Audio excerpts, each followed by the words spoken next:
10th देखें प्रश्नावली 1.3 का ही क्वेश्चन हम कर रहे हैं जो लास्ट वीडियो में हमने किया था, उसी को ही कंटिन्यू करते हैं। ये इंपॉर्टेंट क्वेश्चन है। ये टाइप 1 पहली टाइप का सवाल है जिसमें हम अप्रिमेय संख्या सिद्ध करेंगे। किसी संख्या को सिद्ध करें कि वर्गमूल 7 एक अप्रिमेय संख्या है। अप्रिमेय का मतलब बटा में इसको नहीं लिख सकते। हम मान लेते हैं हल कि इसका वर्गमूल 7 जो है वो एक प्रिमेय संख्या है। हमने मान लिया तो इसको बटा में लिख दिया भाई, वर्गमूल 7 बराबर पी बटा क्यू। अब पी और क्यू की जगह आप ए और बी लिख सकते हैं, आर और एस लिख सकते हैं, आपकी मर्जी है। लेकिन हमारे सारे मैथमेटिक्स में सब जगह ऑलमोस्ट पी और क्यू ही चलता है। अब ये बताना होगा कि पी और क्यू क्या है।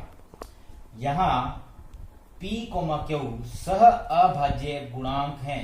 इसकी बजाय आप लिखें पूर्णांक, लिखें सह अभाज्य पूर्णांक है। इसका क्या मीनिंग है हम देखते हैं अभी।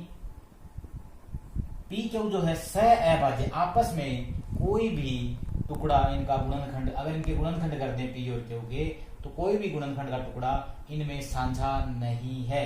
जैसे अगर हम बात करें 10 और 15, क्या ये कटते हैं आपस में? यस। 10 का मतलब है 5 गुना 10, 15 का मतलब है 5 ये 15। तो गौर से देखें तो 15 के गुणनखंड में एक गुणनखंड का टुकड़ा जो है वो 5 आ रहा है, 10 में भी 5 आ रहा है, तो ये साझा हो गया ना, दोनों के अंदर आ रहा है। तो 5 से 5 कट जाएगा, तो उत्तर बच गया 2/3। हमने इनको ऐसा माना है कि इनके अंदर कोई भी टुकड़ा इस तरह से साझा नहीं है, गुणनखंड का कोई भी। ठीक है, तो सह अभाज्य पूर्णांक है ये। और क्यू जो है वो 0 के बराबर नहीं है। नीचे तो 0 आ ही नहीं सकता, भाग आप 0 से किसी को नहीं कर सकते हैं। हमने इसको बटा वाली संख्या मान लिया। Okay, let's start now. जो बटा में क्यू था वो भाग वाला बराबर के इधर आके गुणा हो गया वर्गमूल 7 से। वर्गमूल 7 गुणा क्यू बराबर हो गया पी। पी कोई अंक है, क्यू भी कोई अंक है, पूर्णांक है। ओके, वर्गमूल खत्म करने के लिए दोनों और वर्ग कर दिया हमने, इस तरफ भी और इस तरफ भी। इसके ऊपर भी वर्ग लगा दिया और पी के ऊपर भी। तो पी का वर्ग तो पड़ा रहा अकेला ही। ये वर्ग क्या होगा? ये वर्गमूल 7 को भी जाएगा और ये वर्ग क्यू को भी जाएगा। क्यू के ऊपर वर्ग जाएगा तो ये क्यू की 2 बन गया, क्यू का स्क्वायर बन गया, क्यू का वर्ग बन गया। 7 के वर्गमूल का क्या हुआ? वर्गमूल को जब वर्ग जाएगा तो ये वर्ग से वर्गमूल कट जाएगा, तो ये 7 का 7 हमारा बच जाएगा। नेक्स्ट देखते हैं। अब यहां हमें गौर से देखना होगा कि 2 अंक है, 7 एक अंक है और क्यू की 2 भी एक अंक ही है। ये पूर्ण अंक जो है 2, 3, 5, -2, -4, इन दो चीजों की गुणा जो है वो किसी अंक के बराबर आ रही है। जैसे यहाँ एग्जाम्पल से हम समझते हैं कि 7 गुणा 8 करने पर 56 आता है। तो इसका मतलब 56 के अंदर एक गुणनखंड का टुकड़ा है जिसका नाम 7 है, दूसरा उसका नाम 8 है। तो गौर से देखें तो ये 7 भी 56 को भाग करेगा, 56/7 करें तो 8 उत्तर बच जाएगा भाई। 8 से उधर भाग कर दें 56 को तो 7 बच जाएगा। इसका मतलब ये पूरा पूरा भाग करता है ना। कोई भी संख्या के जो गुणनखंड है, जो फैक्टर्स हैं, वो उसको पूरा पूरा भाग करते हैं। इसी प्रकार इस संख्या का 7 एक गुणा का टुकड़ा है, गुणनखंड है। तो 7 जो है वो पी की 2 को क्या करेगा? पी की 2 7 से भाग होता है, या आपकी मर्जी है, आप लिख सकते हैं कि 7 पी की 2 को भाग करता है। ये वर्डिंग भी ठीक है। अब पी की 2 का मतलब क्या है? कि पी की 2 का मतलब है पी कितनी बार आ रहा है? 2 बार आ रहा है, पी गुणा पी। इसको हम यहां समझते हैं।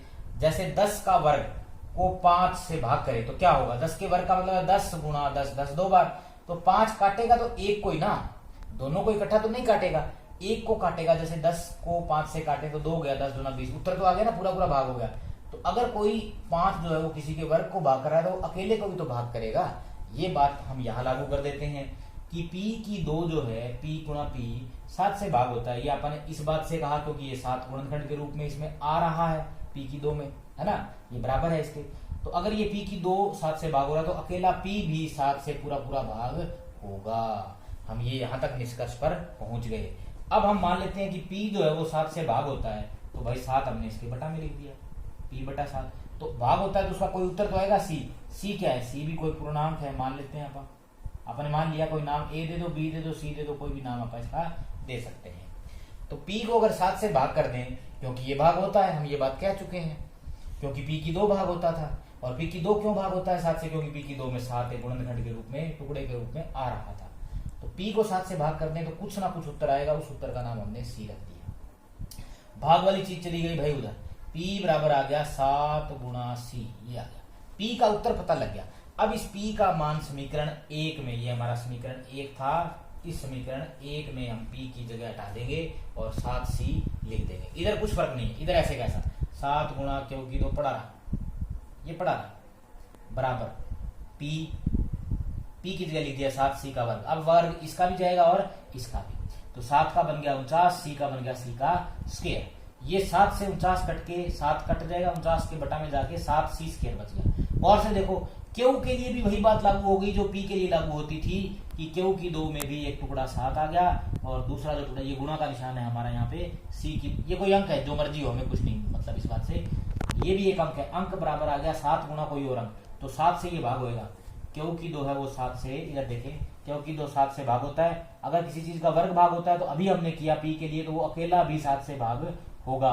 पहले हमने बताया था कि पी 7 से भाग होता है, यहाँ हम बता रहे थे वो 7 से भाग होता है। तो यहाँ हम देखते हैं या हम देख सकते हैं कि पी और क्यू दोनों में 7 एक टुकड़ा है, 7 एक गुणनखंड है जो क्यू में भी आ गया और पी में भी आ गया। लेकिन जब हमने शुरुआत की थी हमने कहा था उनमें कोई साझा गुणनखंड नहीं होगा पी और क्यू में, हमने शुरू में ये बात बोली। तो हमारी जो कल्पना थी, जो हम बात लेके चले थे, वो गलत साबित हुई, वो सत्य के विपरीत है। अतः हम कह सकते हैं कि वर्गमूल 7 जो है वो परिमेय संख्या नहीं है, तो बटा में इसको नहीं लिख सकते। अगर ये परिमेय नहीं है तो ये एक अपरिमेय संख्या है। अब टाइप 2 करेंगे हम। 1.3 एक्सरसाइज का दूसरे टाइप का सवाल देखें, जिसमें वर्गमूल वाली जो संख्या होगी स्क्वायर रूट वाली, उसके साथ कोई अंक गुणा में, कोई भाग में, कोई प्लस में, कोई माइनस में हो सकता है कि अकेला गुणा गुणा में हो सकता है अकेला भाग भाग में हो सकता है अकेला प्लस प्लस में हो या माइनस में हो, या गुणा भाग और जोड़ घटा ये सारा इकट्ठा दे, ये कुछ भी हो सकता है, मतलब ये अकेला नहीं होगा। पहला जो टाइप किया हमने उसमें वर्गमूल 5, वर्गमूल 2 या वर्गमूल 7 अकेला था और उसको अपरिमेय साबित करना था, ना उसके बटा में कुछ, ना गुणा में, ना भाग में, ना जोड़ में, ना घटा में, कुछ नहीं था, अकेला था। वो एक पहली टाइप का सवाल था जिसमें पी बटा क्यू मान के पी भी 5 से भाग होगा, क्यू भी 5 से भाग होगा, ये हम करते थे। ये दूसरी टाइप के क्वेश्चन होंगे जिसमें गुणा भाग जोड़ घटा होगा। ये एक अपरिमेय संख्या साबित करो, कहता है सिद्ध करो। हम मान लेते हैं कि जो ये संख्या दी गई है वह एक परिमेय संख्या है, पैटर्न वही है, सेम टू सेम। अगर ये परिमेय है तो ये जो भी संख्या है ये बराबर हो जाएगी पी बटा क्यू के, मतलब परिमेय का मतलब इसको बटा वाली संख्या के रूप में लिखा जा सकता है। हमने लिख दिया भाई। अब हमें यहाँ बताना है कि पी और क्यू क्या है। पी और क्यू के बराबर हमने इसे माना, पी भी एक पूर्णांक है, क्यू भी एक पूर्णांक है, लेकिन कैसे है? ऐसे है कि इनके बीच में कोई भी गुणनखंड साझा नहीं है। वो हमने अभी इसके पहले सवाल में देखा। तो इसको बोलते हैं सह अभाज्य पूर्णांक है। अभाज्य का मतलब भाग नहीं करते एक दूसरे को, ठीक है, मतलब इन दोनों में कोई भी चीज साझी नहीं है। साझी नहीं है इसका मतलब किस शक्ल के होंगे, जैसे 7/9, 9/11, ये इस टाइप के, ये कटते नहीं आपस में, ठीक है। तो अब क्यू जो है वो 0 के बराबर भी नहीं है, ये एक और शर्त है हमारी, बटा में 0 नहीं है। हम देखते हैं कि अब हम नेक्स्ट स्टेप में क्या करते हैं, जो प्लस माइनस में सबसे पहले बराबर में उसको लेके जाते हैं। प्लस वाला 3 बराबर के उधर जाके बन गया -3 है, तो 3 के बटा में 1 भी होगा, क्योंकि ये भिन्न है। भिन्न में जोड़ घटा भिन्न को ही करते हैं, फ्रैक्शन में फ्रैक्शन को जोड़ घटा करते हैं। पी बटा क्यू -3/1 हो गया, ये इधर पड़ा रहा, ये इधर पड़ा रहा। पहले इसका क्या लेंगे, एलसीएम लेंगे। क्यू और 1 का लघुत्तम क्यू ही आ गया, एलसीएम कितना आ गया, 1 आ गया, क्योंकि क्यू 1 तो नहीं है, कोई 2, 5, 7, 8 कोई संख्या है, तो इन दोनों का लघुत्तम 1 और किसी और संख्या का लघुत्तम बड़ी संख्या ही आता है, तो क्यू आ गया। क्यू का क्यू है, कोई फर्क नहीं है, तो पी का पी ही रह गया। पी में कोई तब्दीली नहीं है क्योंकि क्यू में भी कोई तब्दीली नहीं है, बीच में माइनस है तो माइनस। 1 का नया नाम क्यू दे दिया हमने, तो इसका मतलब इसको क्यू से गुणा किया है अपन 1 को, तभी तो क्यू नाम आया इसका।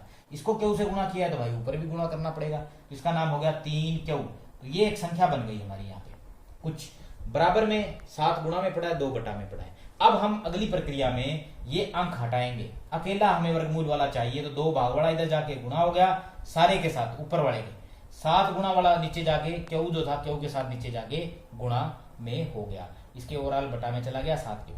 इधर अकेला बच गया वर्गमूल वाला और बाकी सब उधर चला गया। क्वेश्चन हमारा यहीं पे समाप्त हो जाता है। थोड़ी सी हमें डिटेल लिखनी है। देखें, पी और क्यू जब पूर्णांक है, कोई अंक है, जैसे 2 और 3 है मान लो ये, तो 3 को 3 से गुणा करते हैं तो 9, 2 में से 9 घटा दें तो -7, -7 को 2 से गुणा कर दें तो -14। क्या वर्गमूल वाली संख्या आई? कहीं भी नहीं आएगी, क्योंकि पी और क्यू जो है पूर्णांक है। तो अतः ऊपर वाला जो ये है ये, और नीचे वाला 7 क्यू, ये भी तो पूर्णांक ही होंगे। अंक को अंक से गुणा करें, घटाएं, जोड़ें, आएगा तो अंक ही। ये दोनों अंक है, तो अंक के बटा में अंक कर दें तो वो तो परिमेय संख्या होती है। तो हम यहाँ देखते हैं कि बराबर के इधर तो आ गई परिमेय संख्या, परंतु इधर है वर्गमूल वाली, और वर्गमूल वाली अकेली जो है वो होती है अपरिमेय संख्या। तो हम कहते हैं कि ये पूर्णांक होंगे और यह एक परिमेय संख्या होगी बटा वाली, पूर्णांक बटा में पूर्णांक, परंतु वर्गमूल 5 एक अपरिमेय संख्या है। तो अब हुआ क्या कि इधर अपरिमेय है इधर परिमेय है, तो ये बराबर कैसे हो सकती है? ये तो अलग अलग संख्याएं होती हैं, तो ये बराबर नहीं हो सकती। इसका मतलब हमारी जो कल्पना है वह सत्य के विपरीत है, वह सही नहीं है, और दी गई संख्या इसलिए हम परिमेय नहीं बोल सकते, हमें क्या बोलनी पड़ेगी? अपरिमेय, क्योंकि हमने कल्पना क्या की थी कि ये परिमेय है, वो बात जची नहीं है, तो वो अपरिमेय है। तो ये आप एक्सरसाइज 1.3 कंप्लीट करें।